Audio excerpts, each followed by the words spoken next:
بسم اللہ الرحمن الرحیم۔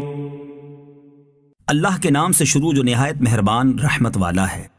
طٰہٰ۔ بعض مفسرین نے فرمایا ہے کہ طٰہٰ رسول کریم صلی اللہ علیہ وسلم کے اسماء گرامی میں سے ایک نام ہے، اور بعض مفسرین نے فرمایا ہے کہ یہ ان حروف مقطعات میں سے ہے جو مختلف صورتوں کے شروع میں آئے ہیں، اور ان کے ٹھیک ٹھیک معنی اللہ تعالیٰ کے سوا کوئی نہیں جانتا۔ ما انزلنا علیک القرآن لتشقى۔ اے محبوب، ہم نے تم پر یہ قرآن اس لیے نہ اتارا کہ تم مشقت میں پڑو۔ اس تکلیف سے مراد وہ تکلیفیں بھی ہو سکتی ہیں جو حضرت صلی اللہ علیہ وسلم کو کفار کی طرف سے پہنچ رہی تھیں۔ اس صورت میں مطلب یہ ہے کہ یہ تکلیفیں ہمیشہ باقی رہنے والی نہیں ہیں، اللہ تعالیٰ ان کو دور فرما کر آپ کو فتح عطا فرمائے گا۔ اور بعض روایات سے معلوم ہوتا ہے کہ حضرت صلی اللہ علیہ وسلم شروع میں ساری رات جاگ کر اللہ تعالیٰ کی عبادت فرماتے تھے، یہاں تک کہ آپ کے پاؤں سوج جاتے تھے۔ اس آیت نے ارشاد فرمایا کہ آپ کو اتنی تکلیف اٹھانے کی ضرورت نہیں ہے، چنانچہ اس آیت کے نزول کے بعد آپ نے رات کے شروع حصے میں سونا اور آخری حصے میں عبادت کرنا شروع کر دیا۔ الا تذکرۃ لمن یخشی۔ ہاں، اس کو نصیحت جو ڈر رکھتا ہو۔ یہ نصیحت اس کے لیے کارآمد ہے جو ڈرتا رہتا ہو کہ میرا طرز عمل صحیح ہے یا نہیں۔ دوسرے الفاظ میں جس کے دل میں حق کی طلب ہو اور جو ہٹ دھرمی یا لاپرواہی کی روش اختیار کرنے کے بعد بے فکر ہو کر نہ بیٹھ گیا ہو۔ تنزیلا ممن خلق الارض والسماوات العلا۔ اس کا اتارا ہوا جس نے زمین اور اونچے آسمان بنائے۔ الرحمن علی العرش استوى۔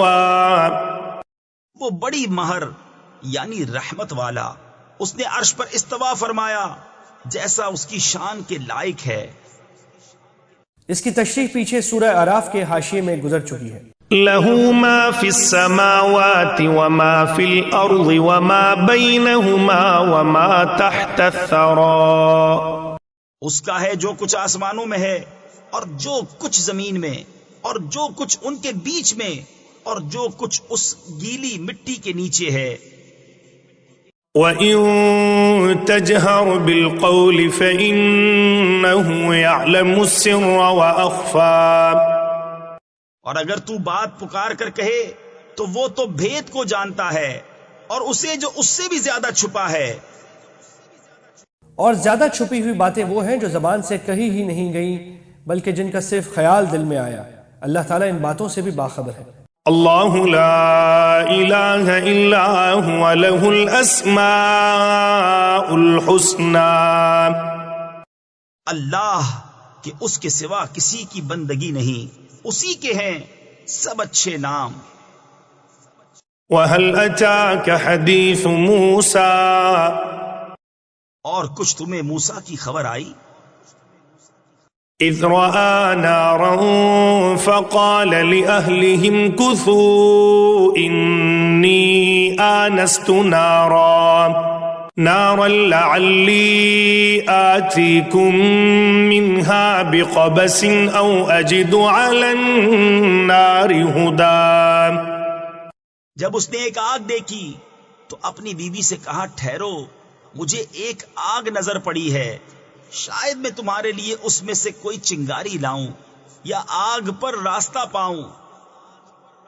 سورہ قصص میں آگے اس واقعے کی تفصیل آنے والی ہے کہ حضرت موسیٰ علیہ السلام مدین میں ایک عرصہ دراز گزارنے کے بعد اپنی اہلیہ کو لے کر مصر کی طرف روانہ ہوئے تھے۔ جب صحرائے سینا میں پہنچے تو راستہ بھول گئے اور سخت سردی کا بھی احساس ہوا۔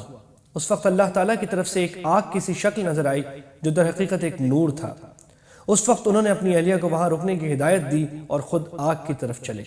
فَلَمَّا أَتَاهَا نُودِيَ يَا مُوسَى۔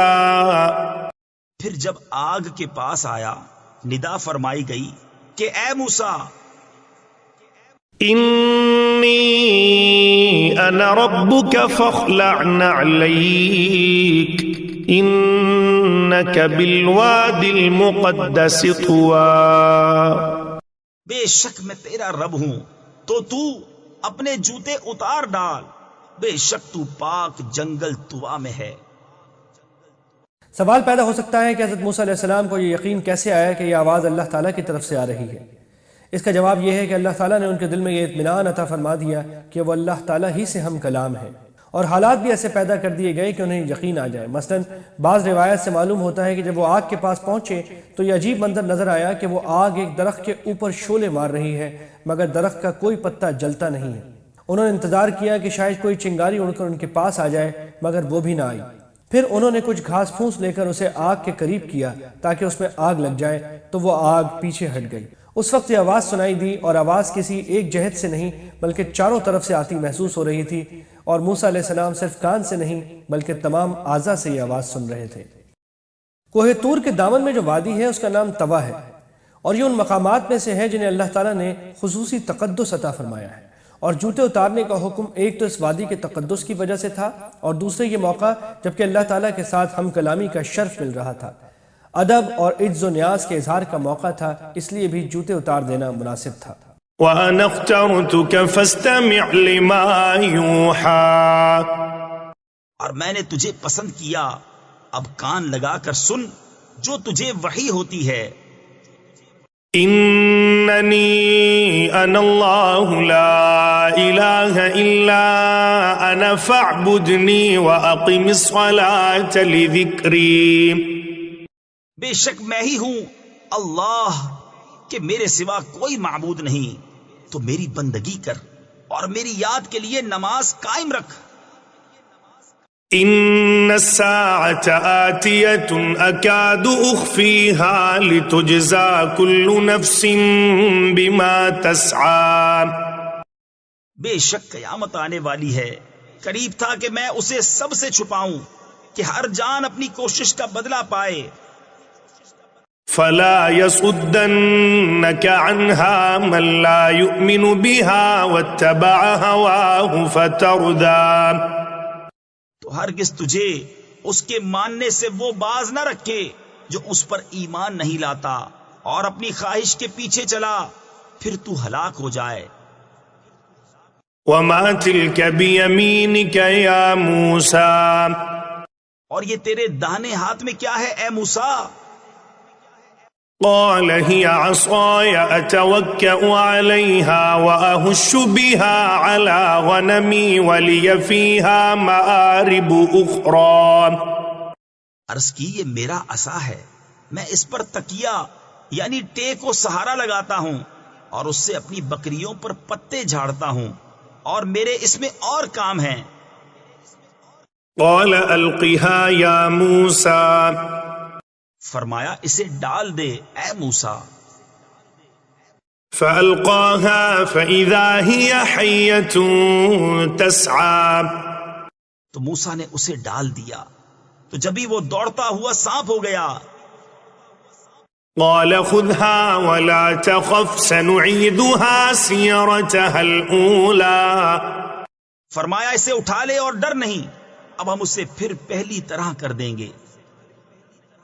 واضمم يدك إلى جناحك تخرج بيضاء من غير سوء آية أخرى، اور اپنا ہاتھ اپنے بازو سے ملا، خوب سفید نکلے گا بے کسی مرض کے، ایک اور نشانی۔ یعنی جب ہاتھ کو بغل سے نکالو گے تو سفیدی سے چمک رہا ہوگا، اور یہ سفیدی برس وغیرہ کی کسی بیماری کی وجہ سے نہیں ہوگی۔ لنريك من آياتنا الكبرى، کہ ہم تجھے اپنی بڑی بڑی نشانیاں دکھائیں۔ اذهب إلى فرعون إنه طغى، فرعون کے پاس جا، اس نے سر اٹھایا۔ قال رب اشرح لي صدري، عرض کی اے میرے رب میرے لیے میرا سینہ کھول دے، ويسر لي أمري، اور میرے لیے میرا کام آسان کر۔ واحلل عقدة من لساني، اور میری زبان کی گرہ کھول دے۔ بچپن میں حضرت موسیٰ علیہ السلام نے ایک انگارہ زبان پر رکھ لیا تھا، جس کی وجہ سے ان کی زبان میں تھوڑی سی لکنت پیدا ہو گئی تھی، اسی لکنت کو یہاں گرہ سے تعبیر فرمایا ہے۔ يفقهوا قولي، کہ وہ میری بات سمجھیں۔ واجعل لي وزيرا من أهلي اور میرے لیے میرے گھر والوں میں سے ایک وزیر کر دے. هارون أخي وہ کون؟ میرا بھائی ہارون. اشدد به أزري اس سے میری کمر مضبوط کر. وأشركه في أمري اور اسے میرے کام میں شریک کر.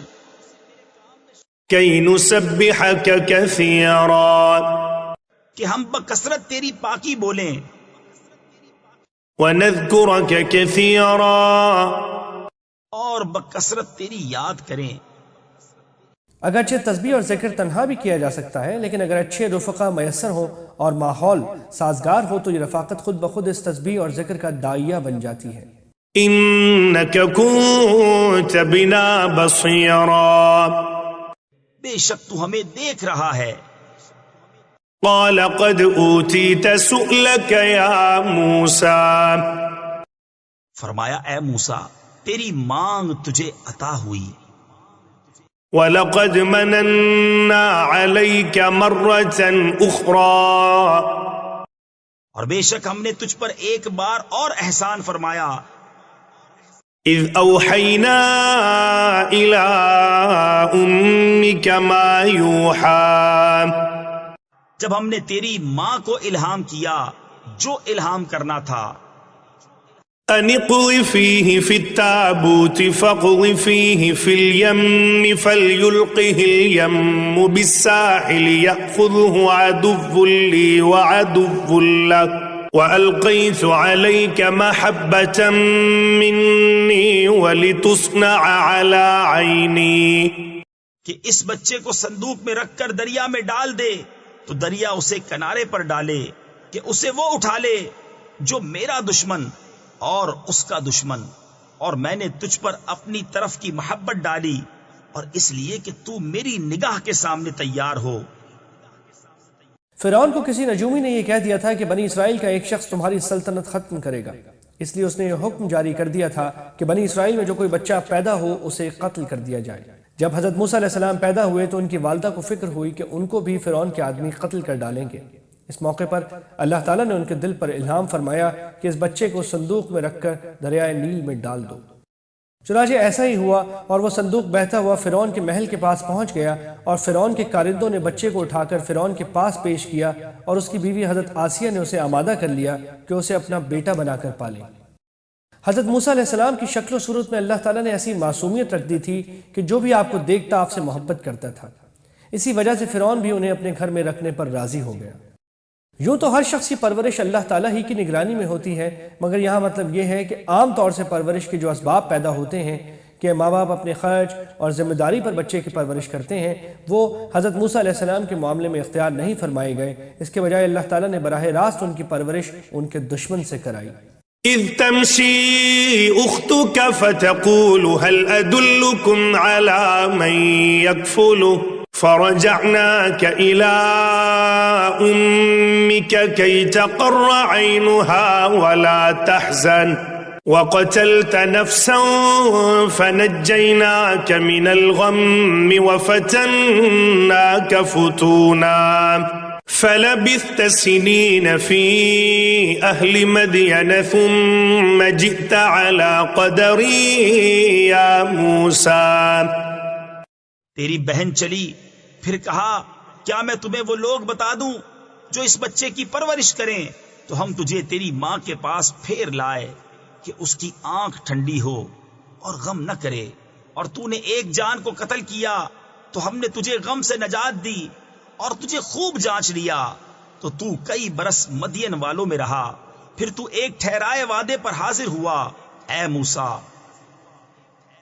فرعون کی اہلیہ نے جب بچے کو پالنے کا ارادہ کر لیا تو ان کو دودھ پلانے والی کی تلاش شروع ہوئی، لیکن حضرت موسیٰ علیہ السلام کسی بھی عورت کا دودھ منہ میں نہیں لیتے تھے. حضرت آسیہ نے اپنی کنیزیں بھیجیں کہ وہ کوئی ایسی عورت تلاش کریں جس کا دودھ یہ قبول کر لیں. ادھر حضرت موسیٰ علیہ السلام کی والدہ بچے کو دریا میں ڈالنے کے بعد بے چین تھی.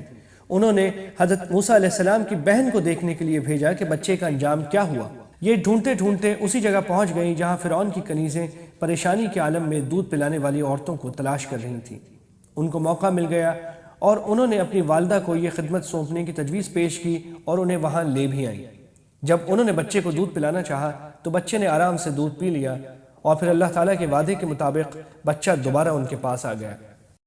یہ سارے واقعات تفصیل سے سورہ قصص میں آنے والے ہیں۔ خلاصہ یہ ہے کہ آپ نے ایک مظلوم اسرائیلی کو ایک ظالم سے بچانے کے لیے اسے ایک مکہ مارا تھا۔ ان کا مقصد اسے ظلم سے باز رکھنا تھا، قتل کرنا مقصود نہیں تھا، لیکن وہ مکے ہی سے مر گیا۔ ان آزمائشوں کی تفصیل حضرت عبداللہ بن عباس نے ایک طویل روایت میں بتائی ہے جو تفسیر ابن کثیر میں مروی ہے، اور اس کا مکمل ترجمہ معارف القرآن جلد 6 میں موجود ہے۔ وَاصْطَنَعْتُكَ لِنَفْسِي، اور میں نے تجھے خاص اپنے لیے بنایا۔ اذهب أنت وأخوك بآياتي ولا تنيا في ذكري، تو اور تیرا بھائی دونوں میری نشانیاں لے کر جاؤ اور میری یاد میں سستی نہ کرنا۔ یہاں یہ سبق دینا مقصود ہے کہ ایک داعی حق کو ہر وقت اللہ تعالیٰ سے تعلق قائم رکھنا چاہیے اور ہر مشکل میں اسی سے مدد مانگنی چاہیے۔ اذهبا إلى فرعون إنه طغى، دونوں فرعون کے پاس جاؤ، بے شک اس نے سر اٹھایا۔ فقولا له قولا لجنا لعله يتذكر أو يخشى، تو اس سے نرم بات کہنا اس امید پر کہ وہ دھیان کرے یا کچھ ڈرے۔ قال ربنا إننا نخاف أن يفرط علينا أو أن يطغى، دونوں نے عرض کیا اے ہمارے رب، بے شک ہم ڈرتے ہیں کہ وہ ہم پر زیادتی کرے یا شرارت سے پیش آئے۔ قال لا تخافا إنني معكما أسمع وأرى، فرمایا ڈرو نہیں، میں تمہارے ساتھ ہوں، سنتا اور دیکھتا۔ فأتياه فقولا إنا رسولا ربك فأرسل معنا بني إسرائيل ولا تعذبهم قد جئناك بآية من ربك والسلام على من اتبع الهدى، تو اس کے پاس جاؤ اور اس سے کہو کہ ہم تیرے رب کے بھیجے ہوئے ہیں، تو اولاد یعقوب کو ہمارے ساتھ چھوڑ دے اور انہیں تکلیف نہ دے، بے شک ہم تیرے پاس تیرے رب کی طرف سے نشانی لائے ہیں، اور سلامتی اسے جو ہدایت کی پیروی کرے۔ إنا قد أوحي إلينا أن العذاب على من كذب وتولى، بے شک ہماری طرف وحی ہوئی ہے کہ عذاب اس پر ہے جو جھٹلائے اور منہ پھیرے۔ قال فمن ربكما يا موسى، بولا تو تم دونوں کا خدا کون ہے اے موسیٰ؟ قال ربنا الذي أعطى كل شيء خلقه ثم هدى، کہا ہمارا رب وہ ہے جس نے ہر چیز کو اس کے لائق صورت دی پھر راہ دکھائی۔ یعنی یہ اللہ تعالیٰ ہی کی قدرت اور حکمت ہے کہ جس مخلوق کے لیے جو بناوٹ مقرر کر دی اس کو اسی کے مطابق کائنات میں اپنی ڈیوٹی بجا لانے کا طریقہ بھی سکھا دیا۔ مثلا سورج کو کائنات میں روشنی اور حرارت پیدا کرنے کے لیے خاص بناوٹ عطا فرمائی تو اسے یہ طریقہ بھی سکھا دیا کہ وہ کس طرح اپنے نظام شمسی کے ساتھ گردش کرے۔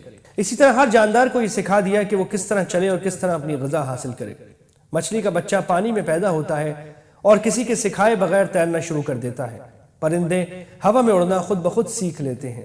غرض ہر مخلوق کو اس کی ساخت کے مطابق زندہ رہنے کا طریقہ اللہ تعالیٰ ہی سکھاتے ہیں۔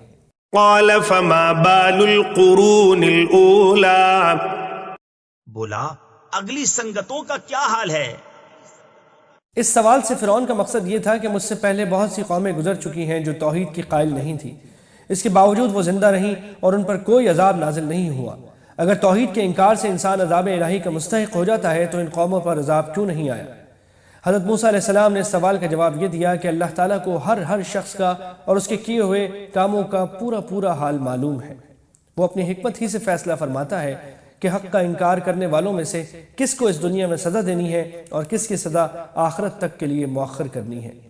اگر کسی کافر قوم کو دنیا میں کسی عذاب کا سامنا نہیں ہوا تو اس کا مطلب یہ نہیں کہ اللہ تعالیٰ سے معاذ اللہ کوئی بھول چوک ہو گئی ہے، بلکہ یہ اس کی حکمت کا فیصلہ ہے کہ اس کو دنیا کے بجائے آخرت میں عذاب دیا جائے۔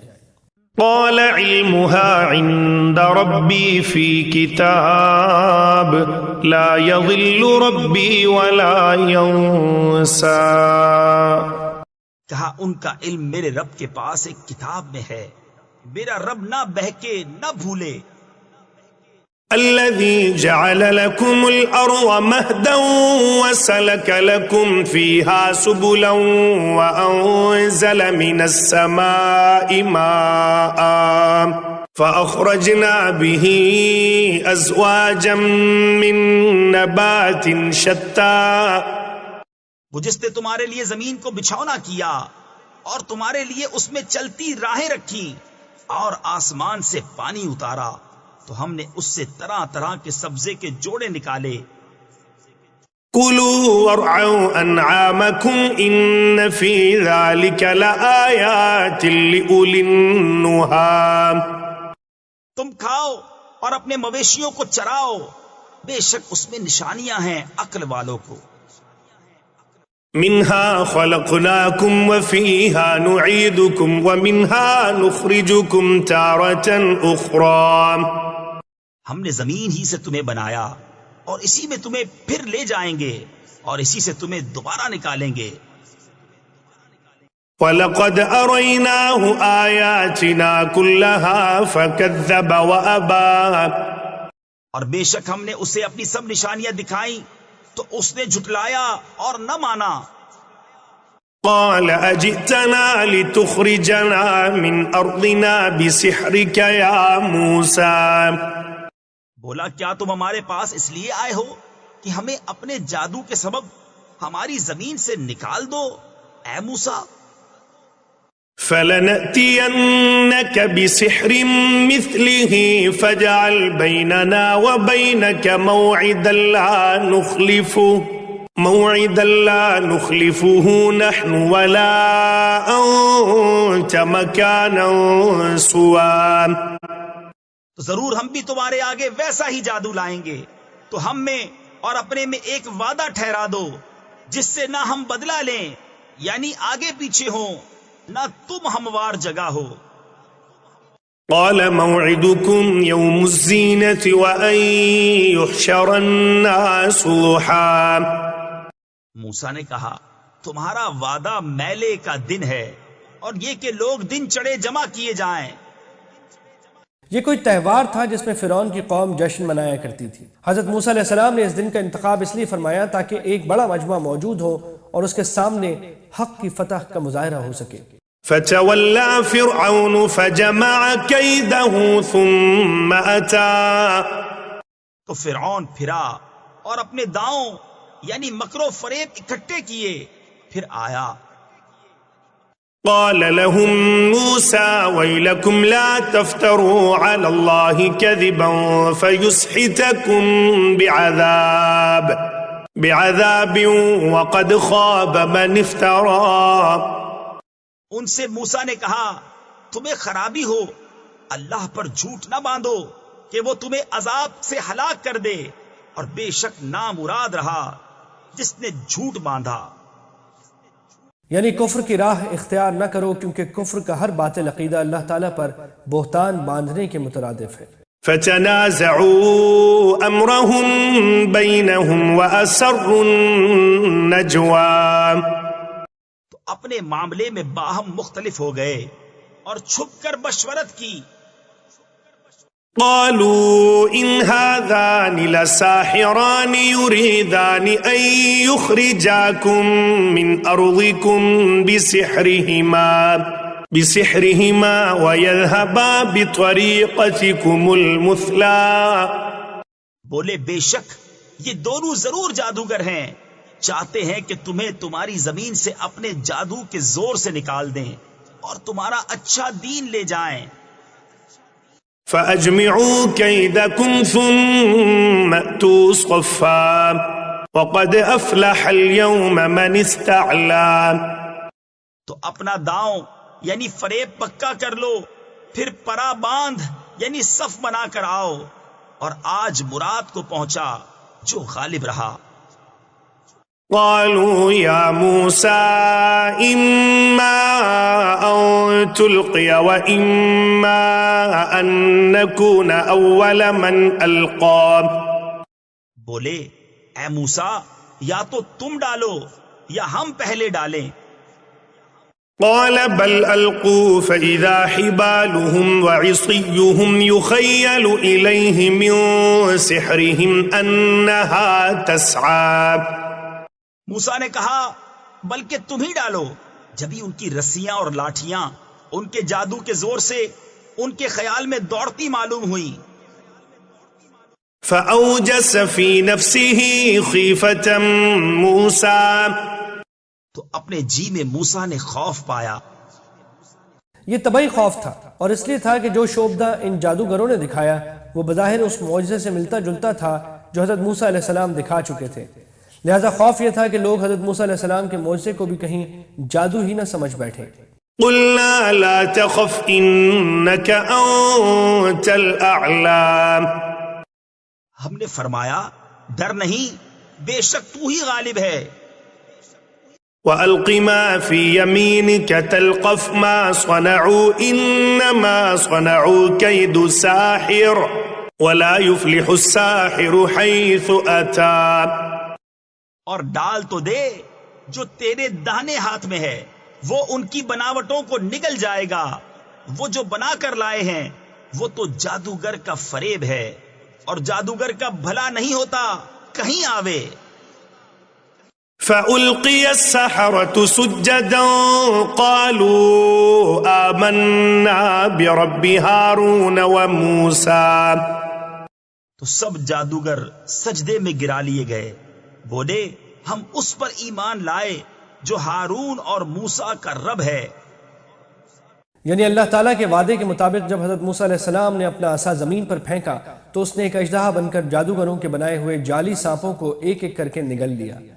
اس پر جادوگروں کو یقین ہو گیا کہ یہ جادو نہیں بلکہ حضرت موسیٰ علیہ السلام اللہ تعالیٰ کے سچے رسول ہیں. چنانچہ وہ سجدے میں گر پڑے. یہاں یہ بات قابل ذکر ہے کہ قرآن کریم نے ان کے لیے سجدے میں گر گئے کے بجائے سجدے میں گرا دیے گئے فرمایا ہے. اس میں اشارہ یہ ہے کہ حضرت موسیٰ علیہ السلام نے جو معجزہ دکھلایا وہ اس درجے مؤثر تھا کہ اس نے انہیں بے ساختہ سجدے میں گرا دیا. قال آمنتم له قبل أن آذن لكم إنه لكبيركم الذي علمكم السحر فلأقطعن أيديكم وأرجلكم من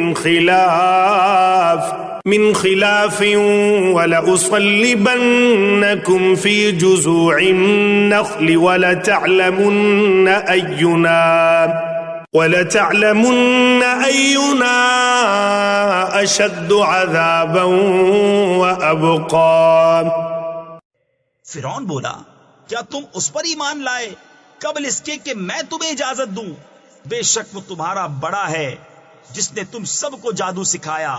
تو مجھے قسم ہے ضرور میں تمہارے ایک طرف کے ہاتھ اور دوسری طرف کے پاؤں کاٹوں گا، اور تمہیں کھجور کے ڈنڈ یعنی سوکھے تنے پر سولی چڑھاؤں گا، اور ضرور تم جان جاؤ گے کہ ہم میں کس کا عذاب سخت اور دیر پا ہے. قالوا لن نؤثرك على ما جاءنا من البينات والذي فطرنا فاقض ما أنت قاض إنما تقضي هذه الحياة الدنيا. بولے ہم ہرگز تجھے ترجیح نہ دیں گے ان روشن دلیلوں پر جو ہمارے پاس آئیں. ہمیں اپنے پیدا کرنے والے کی قسم تو کر چک جو تجھے کرنا ہے، تو اس دنیا ہی کی زندگی میں تو کرے گا. إنا آمنا بربنا ليغفر لنا خطايانا وما أكرهتنا عليه من السحر والله خير وأبقى. بے شک ہم اپنے رب پر ایمان لائے کہ وہ ہماری خطائیں بخش دے، اور وہ جو تو نے ہمیں مجبور کیا جادو پر، اور اللہ بہتر ہے اور سب سے زیادہ باقی رہنے والا ہے۔ اندازہ لگائیے کہ جب ایمان دل میں گھر کر جاتا ہے تو انسان کی سوچ اور اس کے ارادوں میں کتنا بڑا انقلاب پیدا کر دیتا ہے۔ یہ وہ جادوگر تھے جن کی سب سے بڑی معراج یہ تھی کہ فرعون ان کو انعام و اکرام سے نوازے اور اپنی خوشنودی اور تقرب عطا فرمائے۔ چنانچہ مقابلے پر آنے کے وقت فرعون سے ان کا سب سے پہلا سوال یہ تھا کہ اگر ہم غالب آ گئے تو ہمیں کوئی اجرت بھی ملے گی۔ دیکھیے سورہ اعراف۔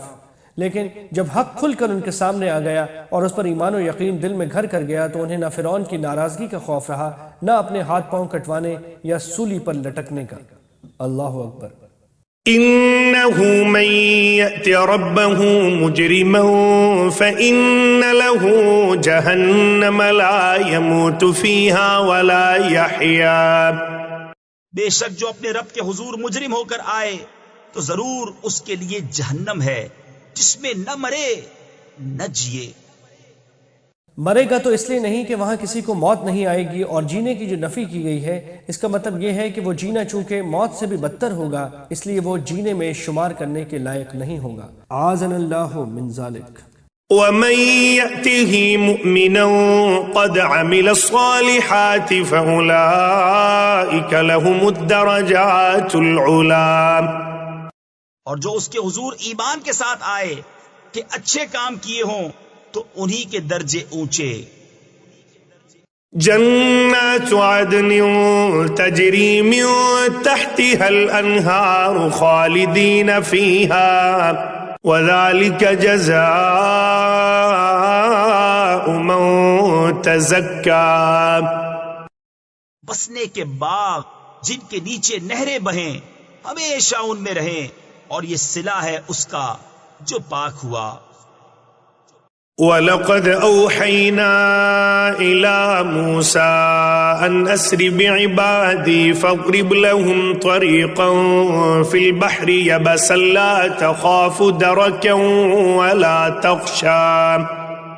اور بے شک ہم نے موسیٰ کو وحی کی کہ راتوں رات میرے بندوں کو لے چل اور ان کے لیے دریا میں سوکھا راستہ نکال دے، تجھے ڈر نہ ہوگا کہ فرعون آ لے اور نہ خطرہ۔ جادوگروں سے مقابلے میں فتح پانے کے بعد حضرت موسیٰ علیہ السلام کافی عرصے مصر میں رہے، اور اس دوران فرعون کو ان کی تبلیغ بھی جاری رہی، اور اللہ تعالیٰ کی طرف سے متعدد نشانیاں بھی دکھائی جاتی رہیں جن کا ذکر سورہ اعراف میں گزرا ہے۔ آخر میں اللہ تعالیٰ نے حضرت موسیٰ علیہ السلام کو یہ حکم دیا کہ تمام بنی اسرائیل کو لے کر راتوں رات مصر سے نکل جائیں، یعنی تمہارے راستے میں سمندر آئے گا، تم اپنا عصا اس پر مارو گے تو اس میں تمہاری قوم کے گزرنے کے لیے خشک راستہ بن جائے گا۔ اس کی تفصیل سورہ یونس میں بھی گزری ہے اور سورہ شعراء میں بھی آئے گی۔ چونکہ یہ راستہ اللہ تعالیٰ نے صرف تمہارے لیے پیدا کیا ہوگا، اس لیے فرعون کا لشکر اس سے گزر کر تمہیں نہیں پکڑ سکے گا، لہٰذا نہ تمہیں پکڑے جانے کا خوف ہوگا نہ ڈوب جانے کا۔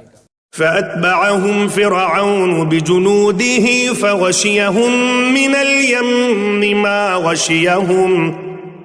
تو ان کے پیچھے فرعون پڑا اپنے لشکر لے کر، تو انہیں دریا نے ڈھانپ لیا جیسا ڈھانپ لیا۔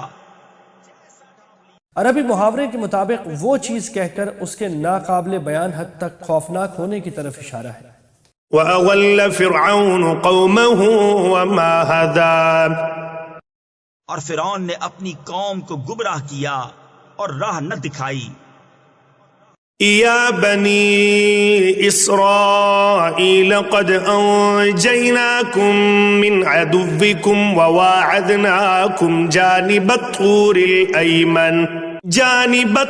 الأيمن ونزلنا عليكم المن والسلوى۔ اے بنی اسرائیل، بے شک ہم نے تم کو تمہارے دشمن سے نجات دی اور تمہیں طور کی داہنی طرف کا وعدہ دیا اور تم پر من اور سلوہ اتارا۔ كلوا من طيبات ما رزقناكم ولا تطغوا فيه فيحل عليكم غضبي ومن يحلل عليه غضبي فقد هوى۔ کھاؤ جو پاک چیزیں ہم نے تمہیں روزی دی اور اس میں زیادتی نہ کرو کہ تم پر میرا غضب اترے، اور جس پر میرا غضب اترا بے شک وہ گرا۔ وَإِنِّي لَغَفَّارٌ لِّمَن تَابَ وَآمَنَ وَعَمِلَ صَالِحًا ثُمَّ اهْتَدَىٰ۔ اور بے شک میں بہت بخشنے والا ہوں اسے جس نے توبہ کی اور ایمان لایا اور اچھا کام کیا، پھر ہدایت پر رہا۔ وما أعجلك عن قومك يا موسى اور تو نے اپنی قوم سے کیوں جلدی کی اے موسیٰ؟ صحرا سینا میں قیام کے دوران اللہ تعالیٰ نے حضرت موسیٰ علیہ السلام کو کوہ طور پر بلایا تھا تاکہ وہ وہاں 40 دن تک اعتکاف کریں تو انہیں تورات عطا کی جائے گی۔ شروع میں بنی اسرائیل کے کچھ منتخب لوگوں کے بارے میں بھی یہ طے ہوا تھا کہ وہ بھی آپ کے ساتھ جائیں گے، لیکن حضرت موسیٰ علیہ السلام جلدی روانہ ہو گئے اور ان کا خیال تھا کہ باقی ساتھی بھی پیچھے آ رہے ہوں گے، لیکن وہ لوگ نہیں آئے۔ قال هم أولئك على أثري وعجلت إليك رب لترضى عرض کی کہ وہ یہ ہیں میرے پیچھے، اور اے میرے رب تیری طرف میں جلدی کر کے حاضر ہوا کہ تو راضی ہو۔ قال فإنا قد فتنا قومك من بعدك وأضلهم السامري فرمایا تو ہم نے تیرے آنے کے بعد تیری قوم کو بلا میں ڈالا اور انہیں سامری نے گمراہ کر دیا۔ سامری ایک جادوگر تھا جو بظاہر حضرت موسیٰ پر ایمان لے آیا تھا اور اسی لیے ان کے ساتھ لگ گیا تھا، مگر حقیقت میں وہ منافق تھے۔ فرجع موسى إلى قومه غضبان أسفا قال يا قوم ألم يعدكم ربكم وعدا حسنا أفطال عليكم العهد أم أردتم أن يحل عليكم غضب من ربكم فأخلفتم موعدي۔ تو موسیٰ اپنی قوم کی طرف پلٹا، غصے میں بھرا، افسوس کرتا، کہا اے میری قوم، کیا تم سے تمہارے رب نے اچھا وعدہ نہ کیا تھا؟ کیا تم پر مدت لمبی گزری یا تم نے چاہا کہ تم پر تمہارے رب کا غضب اترے تو تم نے میرا وعدہ خلاف کیا۔ اچھے وعدے سے مراد کوہ طور پر تورات دینے کا وعدہ ہے، یعنی مجھے کوہ طور پر گئے ہوئے کوئی ایسی لمبی مدت تو نہیں گزری تھی کہ تم میرا انتظار کیے بغیر اس بچڑے کو معبود بنا بیٹھو۔ قالوا ما أخلفنا موعدك بملكنا ولكننا حملنا أوزارا من زينة القوم فقذفناها فكذلك ألقى السامري۔ بولے ہم نے آپ کا وعدہ اپنے اختیار سے خلاف نہ کیا، لیکن ہم سے کچھ بوجھ اٹھوائے گئے اس قوم کے گہنے کے، تو ہم نے انہیں ڈال دیا، پھر اسی طرح سامری نے ڈالا۔ بعض مفسرین کا خیال ہے کہ یہ فرعون کے لشکر کا چھوڑا ہوا مال غنیمت تھا۔ اس دور میں مال غنیمت کو استعمال کرنا جائز نہیں تھا، اس کے بجائے اسے ایک میدان میں رکھ دیا جاتا تھا اور آسمان سے ایک آگ آ کر اسے جلا دیتی تھی۔ شاید ان زیورات کو پھینکنے کا یہی مقصد ہو کہ آسمانی آگ انہیں آ کر جلا دے۔ اس کے برخلاف عام طور پر تفسیروں میں یہ روایت مذکور ہے کہ بنی اسرائیل جب مصر سے نکلے تھے تو نکلنے سے پہلے انہوں نے فرعون کی قوم کے لوگوں سے بہت سے زیورات عید کے موقع پر پہننے کے لیے مستعار لیے تھے۔ وہ سارے زیورات مصر سے نکلتے ہوئے ان کے ساتھ تھے۔ چونکہ یہ زیورات دوسروں کی امانت تھی، اس لیے بنی اسرائیل کے لیے جائز نہیں تھا کہ وہ انہیں مالکوں کی اجازت کے بغیر استعمال کریں۔ دوسری طرف انہیں واپس کرنے کا بھی کوئی راستہ نہیں تھا، اس لیے حضرت ہارون علیہ السلام نے ان سے کہا کہ یہ زیورات یہیں پھینک دو اور ان کے ساتھ وہی معاملہ کرو جو دشمن سے حاصل کیے ہوئے مال غنیمت کے ساتھ کیا جاتا ہے۔ لیکن ان میں سے کوئی روایت بہت مستند نہیں، اور احتمال یہ بھی ہے کہ سامری نے اپنا شوبدہ دکھانے کے لیے لوگوں سے کہا ہو کہ تم اپنے اپنے زیور نیچے پھینکو، میں تمہیں ایک تماشا دکھاتا ہوں۔ یہاں یہ بات بھی قابل غور ہے کہ عام لوگوں نے جو زیورات پھینکے اس کا ذکر کرتے ہوئے اللہ تعالیٰ نے قذف کا لفظ استعمال فرمایا ہے، اور سامری نے جو کچھ پھینکا اس کے لیے دوسرا لفظ القا استعمال فرمایا ہے۔ اس پر یہ بھی امکان ہے کہ یہ صرف اسلوب کی تبدیلی ہو، اور یہ بھی ممکن ہے کہ سامری کے پھینکنے سے مراد اس کی شوبدہ بازی کی کاریگری ہو، کیونکہ القا کا لفظ جادوگروں کے کرتب کے لیے بھی استعمال ہوتا ہے۔ جب سارے لوگوں نے اپنے زیورات پھینک دیے تو سامری بھی کوئی چیز مٹھی میں دبا کر لایا اور حضرت ہارون علیہ السلام سے کہا کہ کیا میں بھی پھینک دوں؟ حضرت ہارون علیہ السلام نے سمجھا کہ وہ بھی کوئی زیور ہوگا، اس لیے فرمایا کہ ڈال دو۔ اس پر سامری نے کہا کہ آپ میرے لیے دعا فرمائیں کہ جب میں ڈالوں تو جو کچھ میں چاہتا ہوں وہ پورا ہو جائے۔ حضرت ہارون علیہ السلام کو اس کی منافقت معلوم نہیں تھی، اس لیے دعا فرما دی۔ حقیقت میں وہ مٹھی میں زیور کے بجائے مٹی لے کر آیا تھا، اور اس نے وہ مٹی ان زیورات پر ڈال کر انہیں پگھلایا اور ان سے ایک بچڑے کی سی مورت بنا لی جس میں سے آواز نکلتی تھی۔ فأخرج لهم عجله جسدا له خوار فقالوا هذا إلهكم وإله موسى فنسي۔ تو اس نے ان کے لیے ایک بچڑا نکالا، بے جان کا دھڑ، گائے کی طرح بولتا، تو بولے یہ ہے تمہارا معبود اور موسیٰ کا معبود۔ موسیٰ تو بھول گئے۔ افلا يرون الا يرجع اليهم قولا ولا يملك لهم ضرا ولا نفعا، تو کیا نہیں دیکھتے کہ وہ انہیں کسی بات کا جواب نہیں دیتا اور ان کی کسی برے بھلے کا اختیار نہیں رکھتا۔ وَلَقَدْ قَالَ لَهُمْ هَارُونُ مِن قَبْلُ يَا قَوْمِ إِنَّمَا فُتِنْتُمْ بِهِ وَإِنَّ رَبَّكُمُ الرَّحْمَنُ فَاتَّبِعُونِي وَأَطِيعُوا أَمْرِي۔ اور بے شک ان سے ہارون نے اس سے پہلے کہا تھا کہ اے میری قوم، یوں ہی ہے کہ تم اس کے سبب فطرے میں پڑے، اور بے شک تمہارا رب رحمان ہے، تو میری پیروی کرو اور میرا حکم مانو۔ قرآن کریم کی اس آیت نے بائبل کی اس روایت کی واضح طور پر تردید فرما دی کہ جس میں کہا گیا ہے کہ حضرت ہارون علیہ السلام خود بھی معاذ اللہ بچڑے کی پرستش میں مبتلا ہو گئے تھے۔ دیکھیے خروج 1:6۔ یہ روایت اس لیے بھی قطعی طور پر لغو ہے کہ حضرت ہارون علیہ السلام نبی تھے اور کسی نبی کے شرک میں ملوث ہونے کا تصور بھی نہیں کیا جا سکتا۔ قالوا لن نبرح عليه عاكفين حتى يرجع إلينا موسى، بولے ہم تو اس پر آسن مارے جمے، یعنی پوجا کے لیے جم کر بیٹھے رہیں گے جب تک ہمارے پاس موسیٰ لوٹ کے آئیں۔ قال يا هارون ما منعك إذ رأيتهم ضلوا، موسیٰ نے کہا اے ہارون، تمہیں کس بات نے روکا تھا جب تم نے انہیں گمراہ ہوتے دیکھا تھا؟ ألا تتبعن أفعصيت أمري، کہ میرے پیچھے آتے تو کیا تم نے میرا حکم نہ مانا؟ جب حضرت موسیٰ علیہ السلام کوہ طور پر جا رہے تھے تو حضرت ہارون علیہ السلام کو اپنا نائب بناتے ہوئے انہوں نے فرمایا کہ اصلاح کرتے رہنا اور مفسدوں کے پیچھے نہ چلنا۔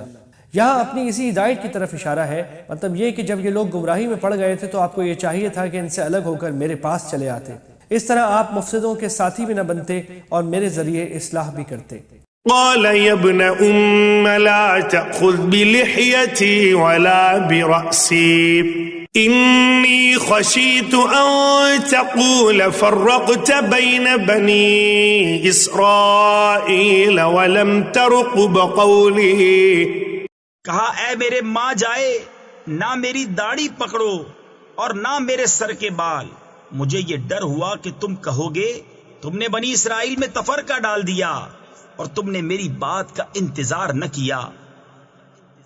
یعنی میرے چلے جانے سے قوم دو ٹکڑوں میں بٹ جاتی، کچھ لوگ میرا ساتھ دیتے اور کچھ ان گمراہوں کا جو مجھے قتل تک کرنے کے در پہ تھے، جیسا کہ سورہ اعراف میں حضرت ہارون علیہ السلام کی زبانی بیان فرمایا گیا ہے۔ لہذا آپ نے جو فرمایا تھا کہ اصلاح کرتے رہنا، مجھے اندیشہ تھا کہ ایسا کرنے سے آپ کے اس حکم کی خلاف ورزی ہو جاتی۔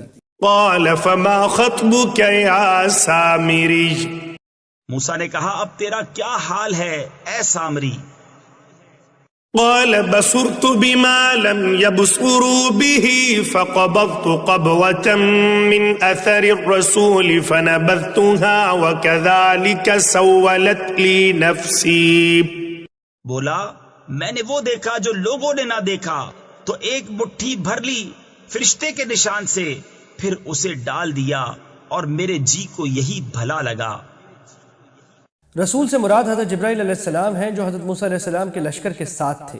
عام طور سے مفسرین نے اس کی تفسیر یہ کی ہے کہ حضرت جبرائیل علیہ السلام انسانی شکل میں ایک گھوڑے پر سوار تھے اور سامری نے دیکھا کہ گھوڑے کا پاؤں جس جگہ پڑتا وہاں زندگی کے کچھ آثار پیدا ہو جاتے تھے۔ سامری نے سمجھا کہ اس مٹی میں جو زندگی کے آثار پیدا ہو رہے ہیں ان سے یہ کام بھی لیا جا سکتا ہے کہ کسی بے جان چیز پر ڈالنے سے اس میں زندگی کی کچھ خصوصیات پیدا ہو جائیں، چنانچہ اس نے ایک مٹھی اس مٹی کی لے کر بچڑے پر ڈال دی جس سے آواز نکلنے لگی۔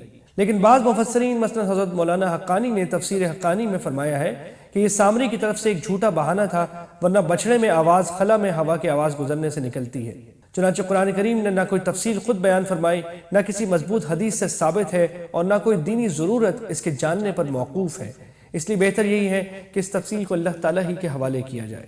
قال فاذهب فإن لك في الحياة أن تقول لا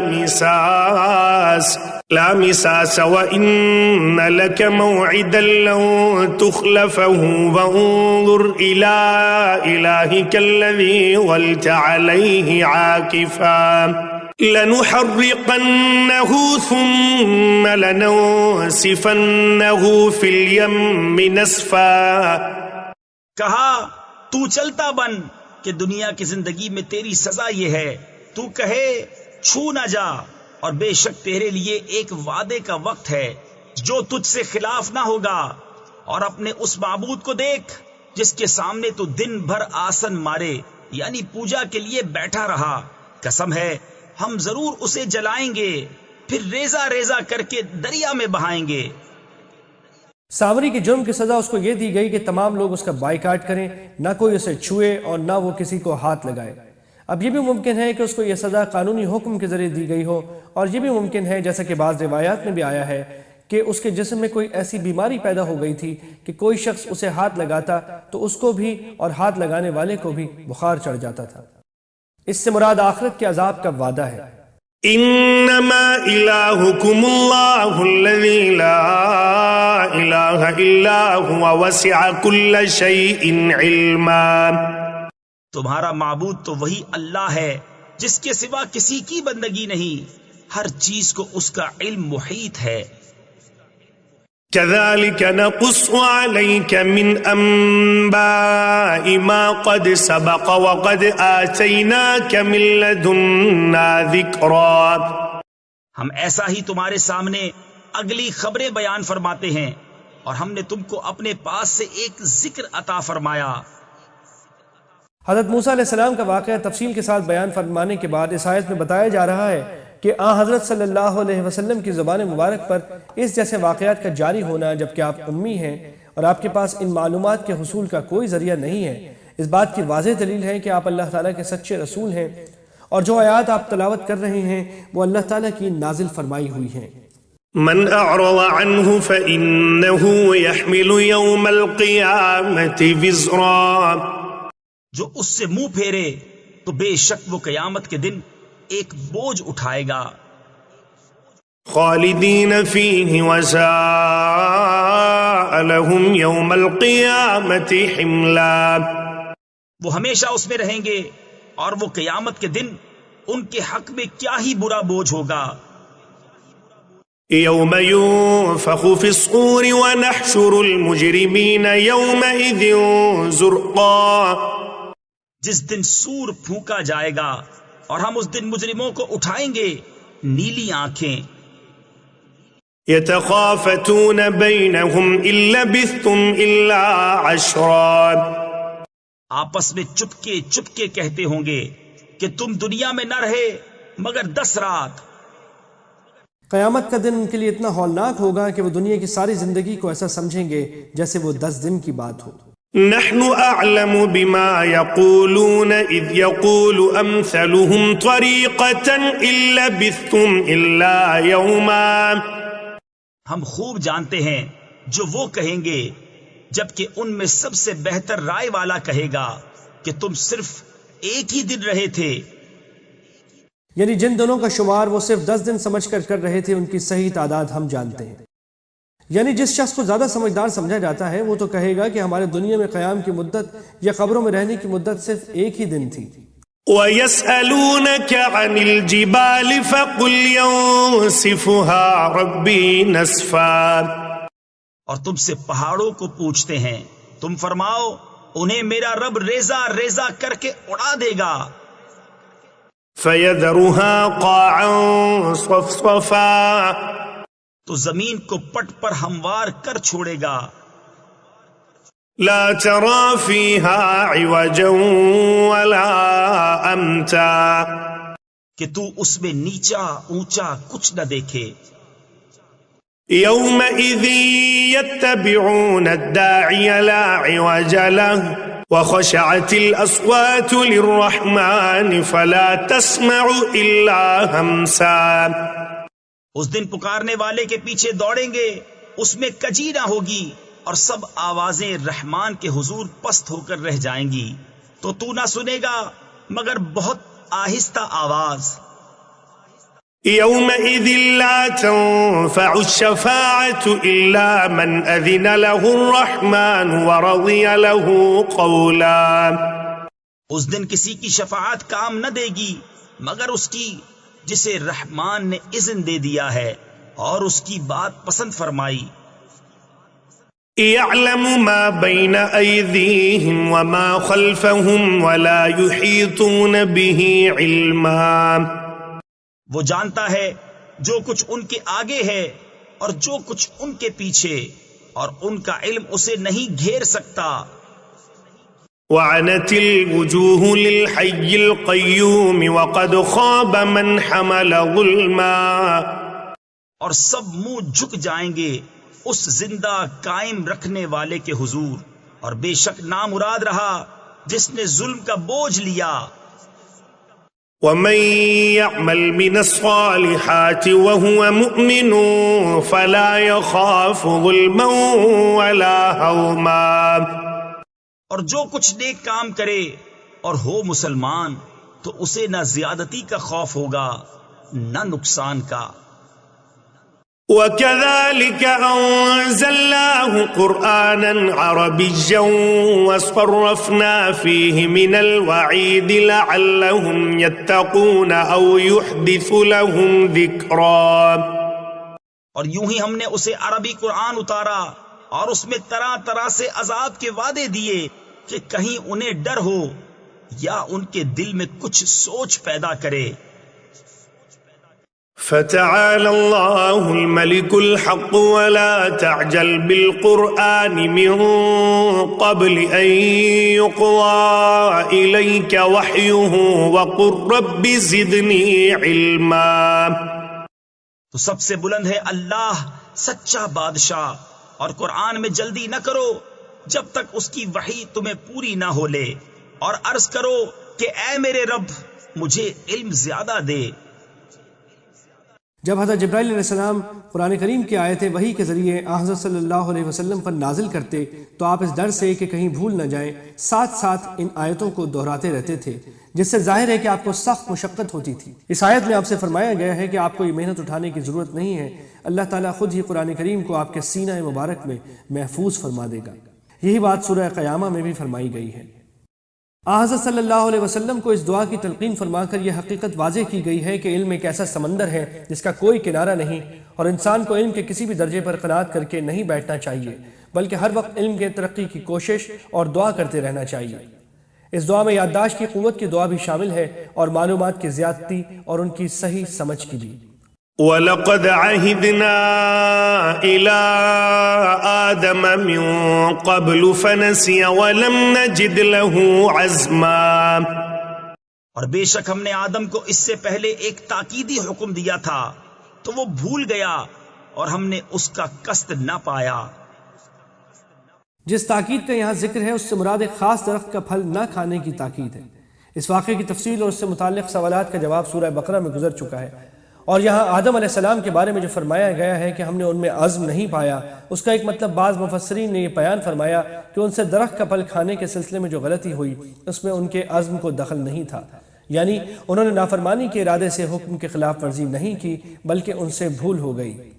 اور دوسرے مفسرین نے اس کا مطلب یہ لیا ہے کہ ان میں ایسا پختہ عزم نہیں تھا کہ شیطان کے بہکائے میں نہ آتے.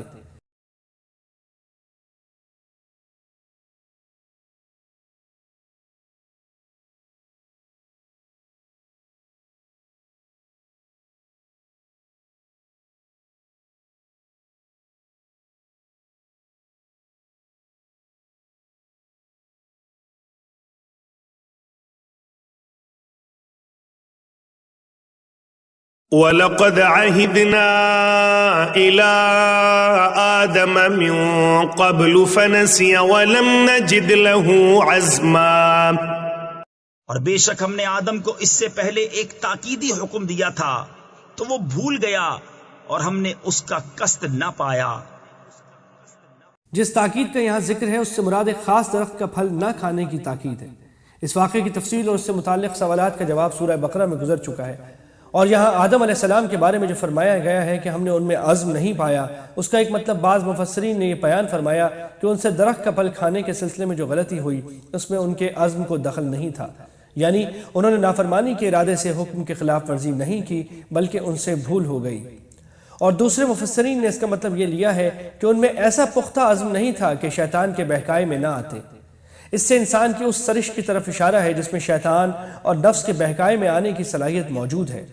چونکہ قرآن کریم نے عزم کی نفی کو بھول ہو جانے کے ساتھ ملا کر ذکر کیا ہے، اس لیے یہاں پہلے معنی زیادہ بہتر معلوم ہوتے ہیں۔ وَإِذْ قُلْنَا لِلْمَلَائِكَةِ اسْجُدُوا لِآدَمَ فَسَجَدُوا إِلَّا إِبْلِيسَ أَبَىٰ۔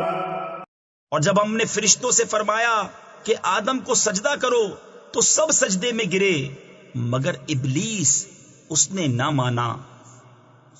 فَقُلْنَا يَا آدَمُ إِنَّ هَذَا عَدُوٌّ لَكَ وَلِزَوْجِكَ فَلَا يُخْرِجَنَّكُمَا مِنَ الْجَنَّةِ فَتَشْقَىٰ۔ تو ہم نے فرمایا اے آدم، بے شک یہ تیرا اور تیری بیوی کا دشمن ہے، تو ایسا نہ ہو کہ وہ تم دونوں کو جنت سے نکال دے، پھر تو مشقت میں پڑے۔ اس آیت کو اگلی آیت سے ملا کر پڑھا جائے تو مطلب یہ کہ جنت میں تو تمہیں زندگی کی ساری ضروریات یعنی خوراک، کپڑا اور رہنے کے لیے گھر بغیر کسی محنت کے حاصل ہے۔ جنت سے نکل گئے تو ان چیزوں کو حاصل کرنے کے لیے محنت اور مشقت اٹھانی پڑے گی۔ إِنَّ لَكَ أَلَّا تَجُوعَ فِيهَا وَلَا تَعْرَىٰ۔ بے شک تیرے لیے جنت میں یہ ہے کہ نہ تو بھوکا ہو نہ ننگا ہو، وَأَنَّكَ لَا تَظْمَأُ فِيهَا وَلَا تَضْحَىٰ۔ اور یہ کہ تجھے نہ اس میں پیاس لگے نہ دھوپ۔ فَوَسْوَسَ إِلَيْهِ الشَّيْطَانُ قَالَ يَا آدَمُ هَلْ أَدُلُّكَ عَلَىٰ شَجَرَةِ الْخُلْدِ وَمُلْكٍ لَا يَبْلَىٰ۔ تو شیطان نے اسے وسوسہ دیا، بولا اے آدم، کیا میں تمہیں بتا دوں ہمیشہ جینے کا پیڑ اور وہ بادشاہی کہ پرانی نہ پڑے۔ ساتھ ہی شیطان نے یہ تعویل بھی سجھائی کہ اس درخت کی جو ممانعت کی گئی تھی وہ اس لیے تھی کہ تم میں اس وقت اس درخت کا پھل کھانے کی طاقت نہیں تھی۔ اب ایک عرصہ گزر جانے کے بعد یہ رکاوٹ باقی نہیں رہی۔ سورہ بقرہ میں ہم لکھ چکے ہیں کہ یہ حضرت آدم علیہ السلام کی اجتہادی غلطی تھی جس کی حقیقت اوپر آیت نمبر 115 میں یہ بیان فرمائی گئی ہے کہ ان سے بھول ہو گئی، اور اجتہادی غلطی اور بھول میں جو کام کیا جاتا ہے وہ گناہ نہیں ہوتا، لیکن چونکہ پیغمبروں کی شان بہت بلند ہوتی ہے اس لیے ان سے اس قسم کی اجتہادی غلطی کا سرزد ہونا بھی ان کے شایان شان نہیں ہوتا، اس لیے اسے حکم ٹالنے اور بھٹکنے سے تعبیر کیا گیا ہے اور اس پر بھی توبہ کی تلقین فرمائی گئی ہے۔ فَأَكَلَا مِنْهَا فَبَدَتْ لَهُمَا سَوْآتُهُمَا وَطَفِقَا يَخْصِفَانِ عَلَيْهِمَا مِنْ وَرَقِ الْجَنَّةِ وَعَصَىٰ آدَمُ رَبَّهُ فَغَوَىٰ۔ تو ان دونوں نے اس میں سے کھا لیا، اب ان پر ان کی شرم کی چیزیں ظاہر ہوئیں اور جنت کے پتے اپنے اوپر چپکانے لگے، اور آدم سے اپنے رب کے حکم میں لغزش واقع ہوئی تو جو مطلب چاہا تھا اس کی راہ نہ پائی۔ ثم اجتباه ربه فتاب عليه وهدى۔ پھر اسے اس کے رب نے چن لیا تو اس پر اپنی رحمت سے رجوع فرمائی اور اپنے قرب خاص کی راہ دکھائی۔ قال اهبطا منها جميعا بعضكم لبعض عدو فإما يأتينكم مني هدى فمن اتبع هداي فلا يضل ولا يشقى۔ فرمایا کہ تم دونوں مل کر جنت سے اترو، تم میں ایک دوسرے کا دشمن ہے، پھر اگر تم سب کو میری طرف سے ہدایت آئے تو جو میری ہدایت کا پیرو ہوا وہ نہ بہکے نہ بدبخت ہو۔ یعنی انسان اور شیطان ایک دوسرے کے دشمن ہوں گے۔ ومن أعرض عن ذكري فإن له معيشة ضنكا ونحشره يوم القيامة أعمى۔ اور جس نے میری یاد سے منہ پھیرا تو بے شک اس کے لیے تنگ زندگانی ہے، اور ہم اسے قیامت کے دن اندھا اٹھائیں گے۔ جب قبر سے اٹھا کر حشر کی طرف لائے جائیں گے اس وقت تو یہ لوگ اندھے ہوں گے، لیکن بعد میں انہیں بینائی دے دی جائے گی، جیسا کہ سورہ کہف سے معلوم ہوتا ہے کہ وہ جہنم کی آگ کو دیکھیں گے۔ قال رب لما حشرتني أعمى وقد كنت بصيرا، کہے گا اے رب میرے، مجھے تو نے کیوں اندھا اٹھایا، میں تو انکھیارا یعنی دیکھنے والا تھا۔ قال كذلك أتتك آياتنا فنسيتها وكذلك اليوم تنسى، فرمائے گا یوں ہی تیرے پاس ہماری آیتیں آئی تھیں، تو نے انہیں بھلا دیا اور ایسے ہی آج تیری کوئی خبر نہ لے گا۔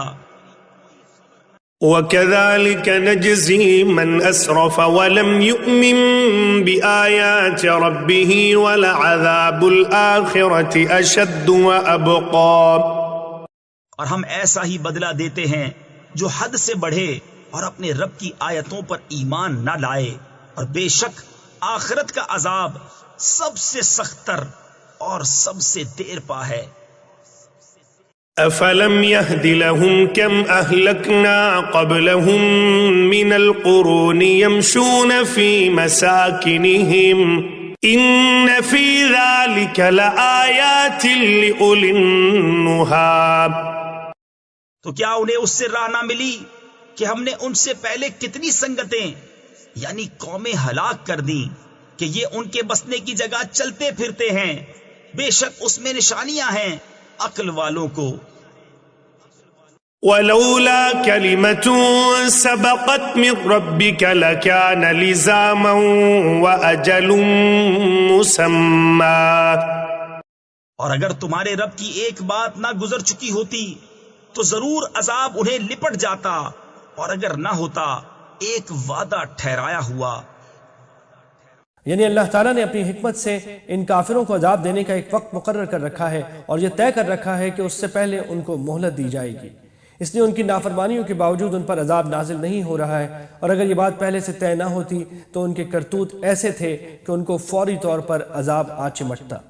فاصبر على ما يقولون وسبح بحمد ربك قبل طلوع الشمس وقبل غروبها ومن آناء الليل فسبح وأطراف النهار لعلك ترضى، تو ان کی باتوں پر صبر کرو اور اپنے رب کو سراہتے یعنی تعریف کرتے ہوئے اس کی پاکی بولو، سورج چمکنے سے پہلے اور اس کے ڈوبنے سے پہلے، اور رات کی گھڑیوں میں اس کی پاکی بولو، اور دن کے کناروں پر اس امید پر کہ تم راضی ہو۔ نبی کریم صلی اللہ علیہ وسلم کو تسلی دی جا رہی ہے کہ یہ لوگ آپ کے خلاف جو بیہودہ باتیں کرتے ہیں ان کا جواب دینے کے بجائے ان پر صبر کرتے رہیے اور اللہ تعالیٰ کی تسبیح و تقدیس میں لگے رہیے، جس کا بہترین طریقہ نماز پڑھنا ہے۔ چنانچہ سورج نکلنے سے پہلے فجر کی نماز، اور غروب سے پہلے عصر کی نماز، اور رات میں عشاء اور تہجد کی نماز، اور دن کے کناروں پر مغرب کی نماز کا اہتمام کرتے رہیے۔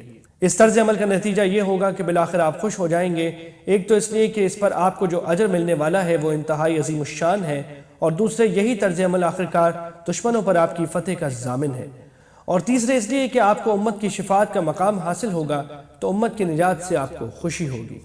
ولا تمدن عينيك إلى ما متعنا به أزواجا منهم زهرة الحياة الدنيا لنفتنهم فيه ورزق ربك خير وأبقى، اور اے سننے والے اپنی آنکھیں نہ پھیلا اس کی طرف جو ہم نے کافروں کے جوڑوں کو برتنے کے لیے دی ہیں، جیتی دنیا کی تازگی کہ ہم انہیں اس کے سبب فتنہ میں ڈالیں، اور تیرے رب کا رزق سب سے اچھا اور سب سے دیر پا ہے۔ وَأْمُرْ أَهْلَكَ بِالصَّلَاةِ وَاصْطَبِرْ عَلَيْهَا لَا نَسْأَلُكَ رِزْقًا نَحْنُ نَرْزُقُكَ وَالْعَاقِبَةُ لِلتَّقْوَى، اور اپنے گھر والوں کو نماز کا حکم دے اور خود اس پر ثابت رہے، کچھ ہم تجھ سے روزی نہیں مانگتے، ہم تجھے روزی دیں گے، اور انجام کا بھلا پرہیزگاری کے لیے۔ اس کا ایک مطلب تو یہ ہے کہ جس طرح دنیا میں آقا اپنے غلاموں کو معاشی مشغلے میں لگا کر ان کی آمدنی سے رزق حاصل کرتے ہیں، اللہ تعالیٰ تمہاری اس طرح کی بندگی سے بے نیاز ہے، اس کے بجائے وہ خود تمہیں رزق دینے کا وعدہ کر چکا ہے۔ اور دوسرا مطلب یہ بھی ہو سکتا ہے کہ ہم نے تم پر یہ ذمہ داری عائد نہیں کی کہ تم اپنا رزق خود پیدا کرو۔ تم زیادہ سے زیادہ جو کچھ کرتے ہو وہ یہ کہ اسباب کو اختیار کر لیتے ہو، مثلا زمین میں بیج بو دیتے ہو، لیکن اس بیج سے دانہ اگانے کا کام ہم نے تم پر نہیں رکھا، بلکہ ہم خود اس سے وہ پیداوار پیدا کرتے ہیں جو تمہیں رزق مہیا کرتی ہے۔ وقالوا لولا يأتينا بآية من ربه أولم تأتهم بينة ما في الصحف الأولى۔ اور کافر بولے یہ اپنے رب کے پاس سے کوئی نشانی کیوں نہیں لاتے، اور کیا انہیں اس کا بیان نہ آیا جو اگلے صحیفوں میں ہے۔ اس سے مراد قرآن کریم ہے، اور آیت کی تشریح دو طرح کی جا سکتی ہے۔ ایک یہ کہ یہ قرآن وہ کتاب ہے جس کی پیشن گوئی پچھلے آسمانی صحیفوں میں موجود تھی، اس کا مطلب یہ ہے کہ ان صحیفوں نے قرآن کریم کی حقانیت کی گواہی دی تھی۔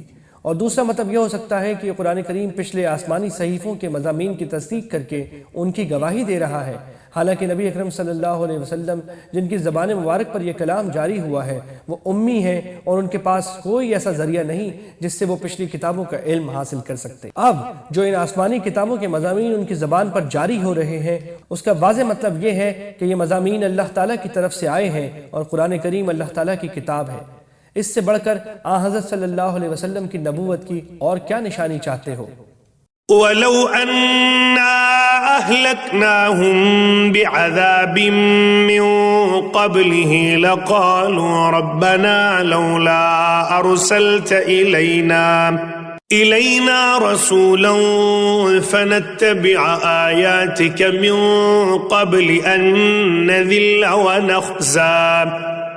اور اگر ہم انہیں کسی عذاب سے ہلاک کر دیتے، رسول کے آنے سے پہلے ضرور کہتے، اے ہمارے رب، تو نے ہماری طرف کوئی رسول کیوں نہ بھیجا کہ ہم تیری آیتوں پر چلتے قبل اس کے کہ ذلیل و رسوا ہوتے۔ قُلْ كُلٌّ مُتَرَبِّصٌ فَتَرَبَّصُوا فَسَتَعْلَمُونَ مَنْ أَصْحَابُ الصِّرَاطِ السَّوِيِّ وَمَنِ اهْتَدَىٰ۔ تم فرماؤ سب راہ دیکھ رہے ہیں، تو تم بھی راہ دیکھو، تو اب جان جاؤ گے کہ کون ہے سیدھی راہ والے اور کس نے ہدایت پائی۔ یعنی دلیلیں اور حجتیں تو ساری تمام ہو چکی، اب اللہ تعالیٰ کے فیصلے کا تم بھی انتظار کرو اور ہم بھی انتظار کرتے ہیں۔ وہ وقت دور نہیں جب ہر شخص کے سامنے دودھ کا دودھ اور پانی کا پانی الگ ہو کر واضح ہو جائے گا۔